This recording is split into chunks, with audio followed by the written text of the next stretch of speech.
Polish President Karol Nawrocki, in the presence of leaders gathered at the United Nations meeting in New York, said, "Neo-imperial and neo-colonial Russia is trying to destroy the architecture of international security before our very eyes. It is breaking international law, reinforcing divisions, and striving to revive the concert of powers. Many countries present in this room are well aware of the tragedy of borders drawn by force and decisions made over the heads of nations." The main focus of the president's speech at the United Nations was the criminal policy pursued by Putin's Russia. Russia's aggression against Ukraine is not a purely regional conflict. It is a test. Will the principles on which the United Nations is based stand the test of time, or will they succumb to the weight of the imperial and colonial ambitions of a state that considers itself above the law? President Nawrocki also emphasized the need to respond to the threat to European security posed by Russia, such as provocations by Russian aircraft crossing NATO borders or drones sent over Poland by the Kremlin. A dozen or so drones deliberately violated my country's border because I can assure you that it was not an accident. It was done on the orders from the capital of a country that is a permanent member of the Security Council. As a result, for the first time since World War II, Poland was forced to open fire on hostile objects over our territory. And I assure you, as Commander-in-Chief of the Armed Forces and President of Poland, that Poland will always respond appropriately and is ready to defend its territory. Karol Nawrocki strongly emphasized the issue of responsibility for crimes, including those committed in the past by Germans in Poland during World War II, and the matter of unsettled reparations for Poland from Berlin. No war can be profitable for aggressors. Wars cannot be profitable for aggressors in economic terms either. Countries and nations deserve full compensation. This includes those who started World War II. We asked the Polish Sejm for a comment on the president's speech at the United Nations. He is talking about Poland's raison d'etat, and this is very important because it is in line with the tradition of Polish speeches at the United Nations, where our historical experience, including our relations with Russia and how to respond to Russian imperialism, are discussed in skillful language. A speech definitely worthy of a statesman, which refers to the best Polish ideas of Polish tradition, both those from the distant past and those closer to home, because it was the late President Lech Kaczynski who warned most strongly against Russian imperialism in our part of Europe, in our part of the world. And this speech was certainly very strongly based on this foundation of geopolitical thought. I appreciate the president's independence in many areas, and the fact that he is simply not afraid to fight for what he believes is right. Of course, many Poles, mainly the mainstream, will not agree with this narrative.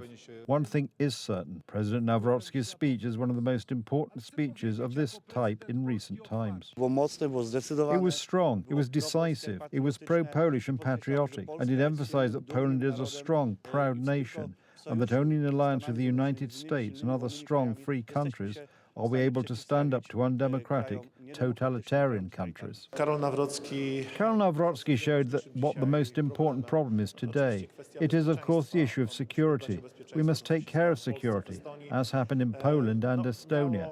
Interestingly, the participants of the December 13th coalition also gave a positive assessment of the president's speech at the United Nations. There was even talk of exemplary cooperation between the president and the government. The president gave a very good speech and talked about all the most important issues that are currently important for Poland.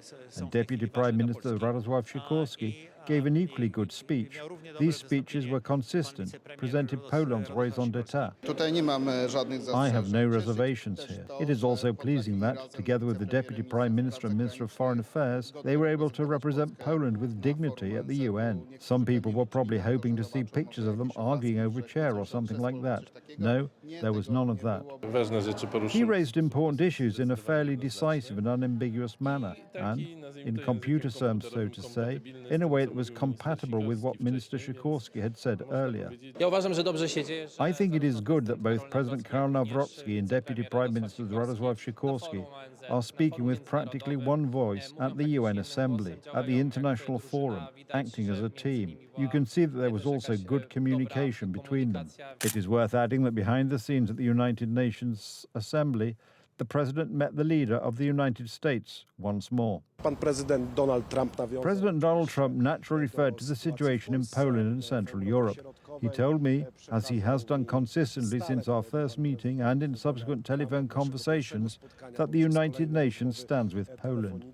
I am very pleased with our deep, important, values-based relationship, because regardless of what Donald Tusk's government is trying to convince the public, President Karol Nawrocki has been a leader fighting for Poland's position on the international stage since the beginning of his term.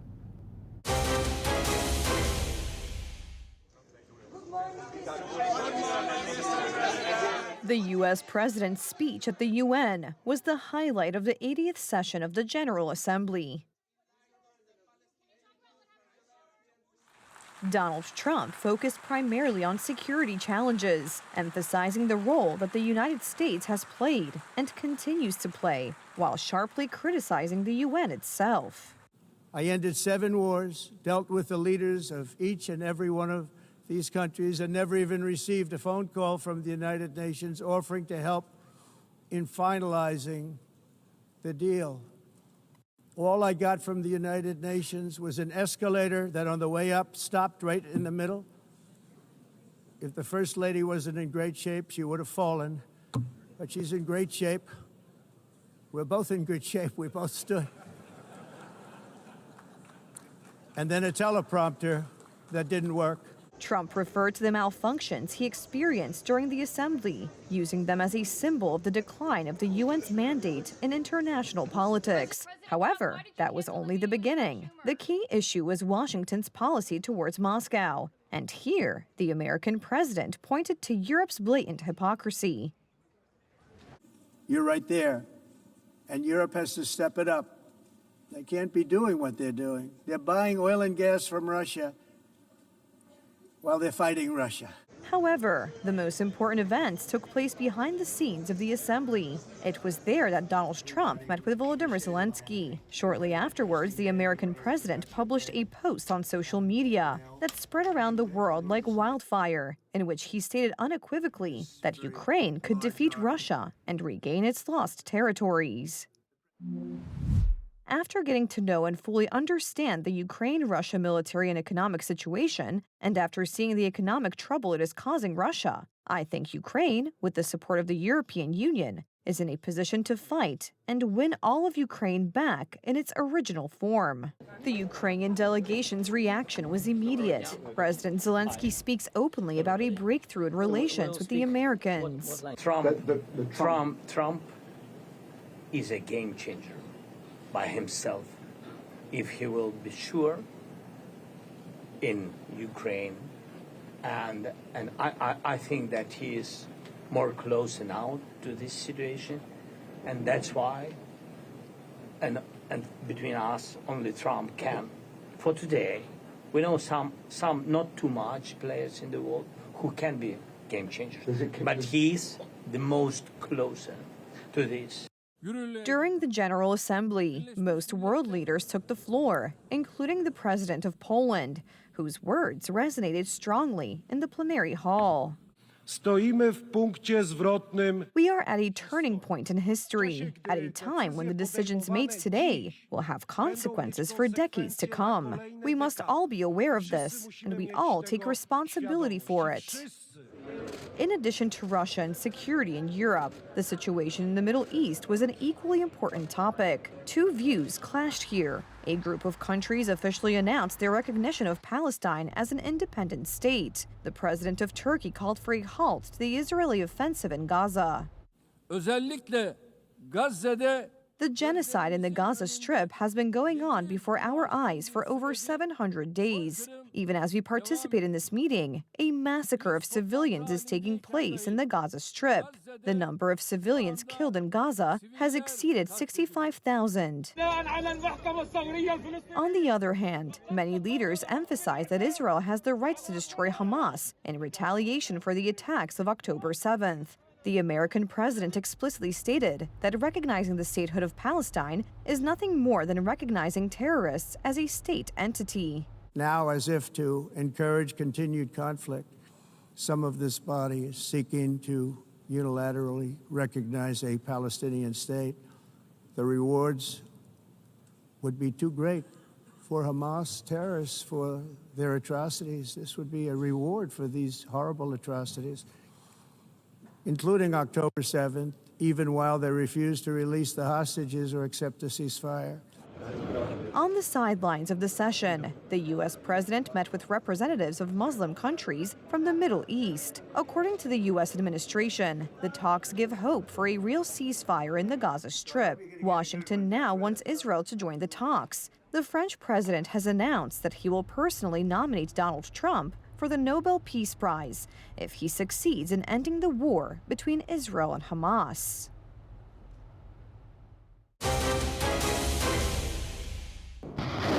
More attacks, destruction and casualties. Ukrainians are fed up with the devastating war and hope that with NATO's support, it will come to an end. We need this support from America, from Donald Trump, and we hope that it will continue in the future. I believe we will fight. However, we cannot do it without NATO's help, without Europe's support. If Trump influences the situation, peace may become a reality. The United States has repeatedly tried to talk to Russia. The other side is not open to peace, so the American administration intends to get down to business. The president is a very patient man. He's very committed to peace, but his patience is not infinite. And as he has said repeatedly, he has before him the opportunity and the options of imposing additional economic costs on the Russian Federation if necessary in order to bring this to an end. Sanctions are to be the main weapon because, as Trump emphasized, Russia is a paper tiger.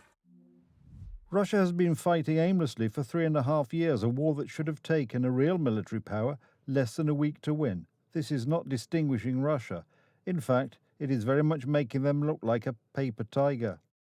Many people called it a change of position towards Russia. In response to a question from TV Republika, Polish President Karol Nawrocki explained that this was not the case at all. I am in constant contact with Donald Trump, so I do not consider this a radical change in the heart of President Donald Trump, but a public change. I think it is Donald Trump's awareness, but also the work done by the leaders of Central and Eastern European countries and myself as the President of Poland. And while the spokesman for war criminal Vladimir Putin assures us that Russia is not a paper tiger, but rather a bear, Trump assures us that Ukraine can regain its territories. After getting to know and fully understand the Ukraine-Russia military and economic situation, and after seeing the economic trouble it is causing Russia, I think Ukraine, with the support of the European Union, is in a position to fight and win all of Ukraine back in its original form. With time, patience, and the financial support of Europe, and in particular NATO, the original borders from where this war started is very much an option. The Russians are saying outright that they intend to continue the war.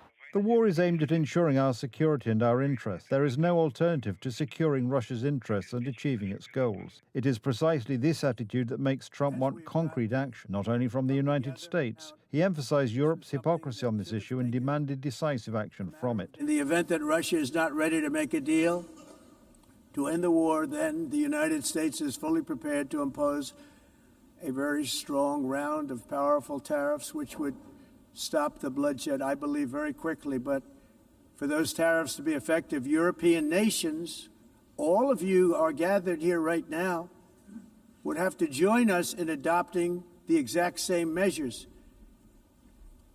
I mean, you're much closer to the city. We have an ocean in between. You're right there. And Europe has to step it up. They can't be doing what they're doing. They're buying oil and gas from Russia while they're fighting Russia. It's embarrassing to them, and it was very embarrassing to them when I found out about it, I can tell you that. They have to immediately cease all energy purchases from Russia. That is why Trump met European Commission President Ursula von der Leyen. The result is to be this part of the 19th package of sanctions imposed on Russia. President von der Leyen referenced additional steps we intend to take.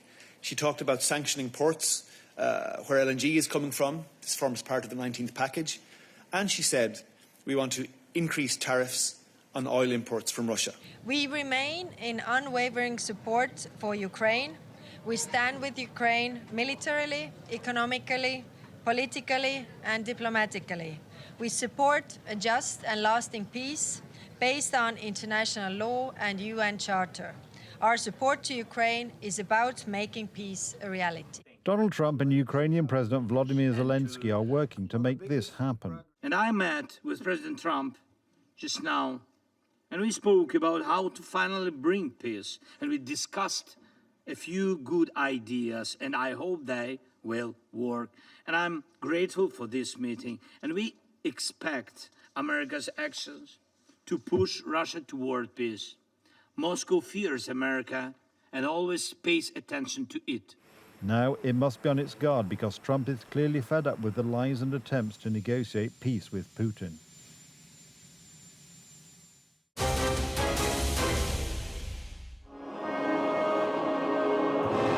NASA's probe for studying the heliosphere was launched from the Kennedy Space Center in Florida. The spacecraft carries, among other things, a Polish instrument for studying solar wind. 3, 2, 1. The Falcon 9 rocket carried 3 NASA missions into space. The IMAP probe will help investigate 2 important related scientific issues in the heliosphere: the acceleration of energetic particles and the interactions of the solar wind with the local interstellar medium. IMAP has 10 scientific instruments on board, allowing it to provide a comprehensive picture of what is happening in space. Research into the heliosphere, the zone separating the solar system from interstellar space, will be particularly important. 8 devices were built by the Americans, 1 by the British, and another, GLOWS, is entirely Polish. The 900-kilogram probe is heading towards the Lagrange point L1, located between the Earth and the Sun, 1.5 million kilometers from our planet, from where it will conduct observations. It is expected to reach its destination in about 3.5 months, and the first scientific data will begin to flow from it in January 2026.